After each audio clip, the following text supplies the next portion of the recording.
Bonjour, bienvenue à vous. Vous êtes dans Studio 5, vous êtes sur OM5 TV. Aujourd'hui, vous le savez, le mois de mai, c'est le mois de la mémoire, le mois de commémoration, le mois où on se souvient, le mois où on honore nos ancêtres. Et pour le faire, je reçois aujourd'hui le collectif des associations Devoirs de mémoire, le CADM.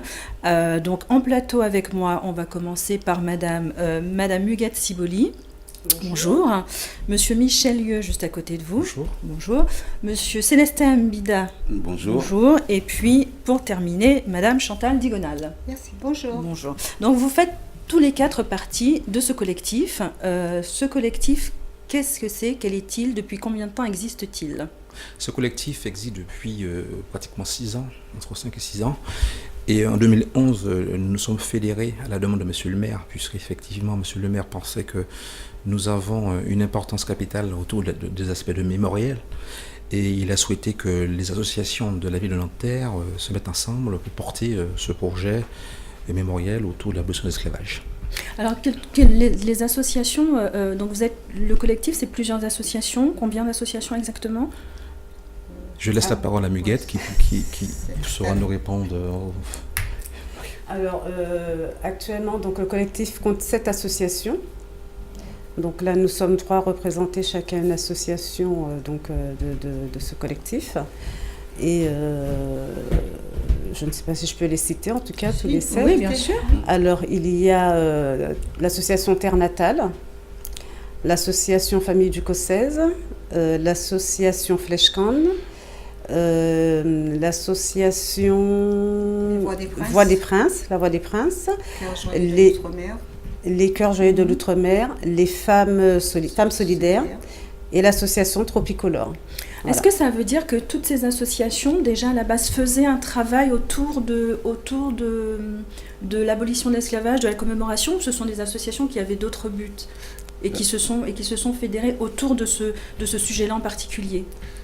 Justement, en fait, nous, on fait partie de l'association La Voix des Princes. On a intégré ce projet justement parce que par affinité et aussi par rapport à notre histoire. Parce que nous, on est une association, si vous voulez, qui est africaine. La Voix des Princes, c'est vraiment la voix africaine. Et on les a rencontrés dans le but justement de continuer notre devoir de mémoire ensemble.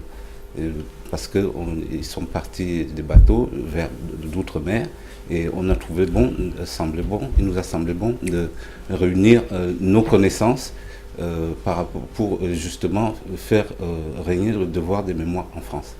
C'était dans ce but-là. Et donc d'autres associations ont été appelées à rejoindre ce mouvement. Mais toutes les associations ne travaillaient pas au départ autour de ce devoir de mémoire. Non. Comme mon association, par exemple, qui est Tropicolore. Nous, c'est une association donc, de danse, mais on travaille énormément avec les jeunes. Beaucoup de jeunes, en tout cas, font partie de cette association. Donc, voilà. Et on a voulu que les jeunes, justement, pourquoi est-ce qu'on a voulu intégrer le CADM? Pour que nos jeunes puissent justement connaître et savoir ce qui s'est passé. Et, voilà. Donc, ça nous a... En fait, allez-y, monsieur. Oui, nous allons dans la continuité, effectivement, où en 2009 a été inauguré le boulevard Aimé Césaire à Nanterre. Et donc, dans la continuité de cet esprit, si vous voulez, nous avons souhaité proposer un contenu plus large, aussi bien en termes culturels qu'en termes de pédagogie sur l'esclavage, avec un focus particulier sur la traite négrière et l'esclavage contemporain. Et en ce sens, en partant de ce postulat-là, nous avons voulu mettre en évidence ces aspects-là. Quelles en sont les raisons? Par le simple fait que nous avons constaté à Nanterre, au niveau du milieu scolaire, qu'il y avait une perception particulièrement négative de ce que ça a été l'esclavage. Et je me rappelle en 2013 ou 2014 il y a eu un monsieur monsieur Nénette qui était venu expliquer ce que ça a été l'esclavage. Et j'étais étonné de voir les enfants très émus par cela, qui ne pensaient pas du tout que l'esclavage avait une telle importance engendré un tel désastre. Donc voilà. Alors la conception que nous voulons donner à cette démarche, ce n'est pas du tout une conception, on va dire, revendicative, mais déjà un apport mémoriel, à savoir en termes de connaissance et de partage. Après, bien sûr, bien entendu, chacun peut éventuellement porter d'une manière ou d'une autre différentes formes de colère, si vous voulez. Nous préférons pour l'instant avoir une démarche pédagogique, d'accompagnement, et après peut-être demain, pourquoi pas, une démarche d'explication. Donc voilà un peu, si vous voulez, la conception même que nous voulons donner à cette importance qu'a été l'esclavage, effectivement, parce que l'esclavage en tant que tel, on peut l'interpréter sous diverses formes, sous divers mots. Du Moyen-Âge, au Moyen-Âge, ça existait en Europe. N'oublions pas aussi qu'en Europe, il y avait l'esclavage, mais sous différentes formes. Et par la suite, l'esclavage, comment dirais-je, au niveau que nous connaissons, effectivement, avait une portée plus philosophique en soi. Et donc, c'est à ce titre que nous ayons nommé de ce combat intellectuel, je dis intellectuel, en pensant à Madame Taubira, en pensant à diverses personnalités, et j'en passe, qui ont voulu insuffler cette connaissance à travers les mémoires. Donc voilà ce à quoi nous sommes là, et nous souhaitons porter ce débat de façon à enrichir tous ces aspects-là. Alors le collectif organise une manifestation donc, sur justement ce devoir de mémoire. Vous en êtes à votre 5e édition cette année. Tout à fait. Donc vous avez commencé en 2012. À chaque fois, vous prenez un thème en particulier. Alors je laisserai la parole quand même à Chantal à Chantal, qui va peut-être nous brosser un peu. À chaque année, cette particularité. on se concentre sur un thème particulier, on fait des recherches, mise en forme et tout, et puis on lance le projet tous ensemble pour voir ce qu'on fait pas, et finalement ça part d'un bon sentiment et l'aboutissement il est plus que merveilleux. Alors l'année dernière par exemple vous vous êtes intéressé, l'année dernière par exemple, l'année d'avant il y avait les femmes fortes et rebelles. Et rebelles, il y a eu des instruments entre vent et mer, c'est sous les calebasses, les tambours et tout ce qui est percussion. Et cette année, ça va être les hommes célèbres oubliés. Alors justement, on va en parler donc, de la manifestation de cette année, comment elle se présente, comment elle se décompose, et qui participe, et ce qu'on va pouvoir y trouver, ce que le public va pouvoir y trouver. Effectivement, à travers cette manifestation qui aura lieu la semaine prochaine, il y a un large éventail effectivement de manifestations, et en particulier M. Yvan Weiss, que nous connaissons tous, qui a travaillé outre ces aspects. Yvan Weiss, qui est le président de l'association Archives. Cette association qui fait des recherches sur les inventeurs noirs oubliés. Tout à fait. Et c'est pour cela que nous avons fait appel à lui, parce que ça n'a pas été facile, et nous avons travaillé. Et je reviens par rapport à ce que disait Chantal. Le collectif en lui-même essaie de trouver une thématique différente des années antérieures. Je reviendrai sur celle qui a lieu la semaine prochaine, mais par exemple celle de 2015 qui parlait de la musique, c'est ça ? Des esclaves à travers les océans. Pourquoi cette thématique ? Par le simple fait que l'Afrique est un berceau, un terroir. Un vrai berceau qui a transmis pas mal de choses en matière musicale, culturelle, et j'en passe. Il est tout à fait évident que si nous revenons par le passé, c'est pour ça que nous sommes très contents d'avoir au sein de ce collectif une association africaine, et nous sommes très touchés par cela, pour montrer qu'effectivement qu'il va falloir qu'il fasse rassembler ce qui est part. Il faut faire un travail en commun. Un travail en commun, et ne pas nous diviser, ça n'apporte rien, ça devient stérile.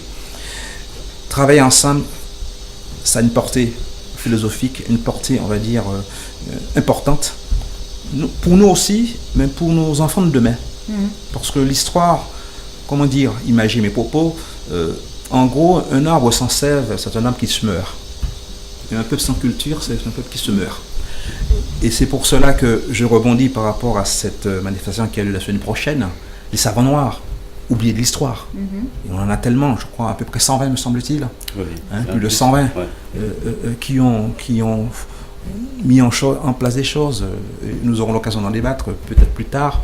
il est tout à fait évident et légitime que nous portions, que nous faisons savoir qu'il faut que cela se sache, que quand même que la diaspora noire n'a pas cette connotation négative, entre guillemets, qu'on essaie de le faire dire, mais nous avons quand même une cervelle, nous sommes des êtres humains avant tout, à part entière, nous savons réfléchir, hein, nous savons porter des choses, et c'est pour cela que nous sommes là aujourd'hui, pour porter effectivement ces hommes célèbres qui ont fait on a peut-être fait exprès de les oublier, mais qui ont fait mal de choses, et que, par exemple, la lumière, je pense, je laisse la parole à Célestin qui pourra... Ouais. Non, mais tout à fait, je te rejoins sur il y a un aspect important, justement sur la rencontre des cultures. On s'est rendu compte, les Africains, le procès qu'on nous a fait, soi-disant, on aurait vendu nos frères vers Outre-mer, mais on s'est rendu compte avec les travaux, les chercheurs, même des historiens, des scientifiques même, on s'est rendu compte qu'en passant par la théorie de la causalité historique, ce que moi j'appelle causalité historique, c'est-à-dire de savoir qui a eu l'idée de faire ça, qui a donné les moyens et qui a été les bras armés pour agir.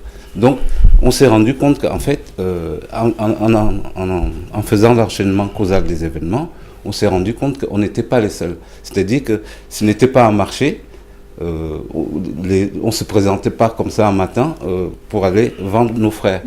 Donc, c'était par contrainte. On s'est rendu compte que c'était par contrainte, c'était par force. Et que ces gens-là venaient avec des fusils, des canons, pour prendre nos frères et de les amener outre-mer. Et d'ailleurs, je souligne, parce que d'après nos recherches, que même si on vous a amené là-bas, vous n'étiez pas épargné.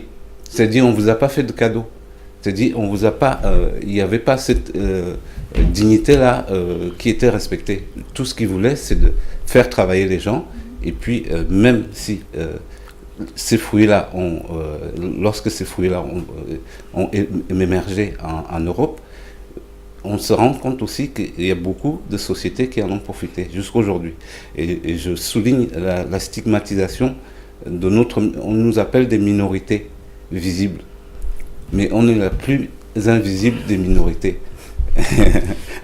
entre parenthèses. Donc c'est cette dimension-là.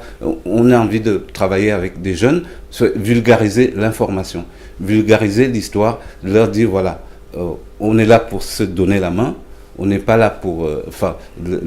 l'ancien conflit et tout ça, même le déficit d'image qu'on a toujours donné de l'Afrique, on est là justement pour donner une autre image, une autre dimension de ce qui s'est passé. Et le fait d'intégrer le devoir de mémoire, ça fait partie de cette pédagogie-là qu'on doit donner à nos enfants pour demain. Madame Digonal, Chantal Digonal, qui ne s'exprime pas beaucoup, va nous expliquer le cheminement exactement de la manifestation donc de la semaine prochaine. Comment ça va se dérouler? C'est quelque chose de très solennel? C'est quelque chose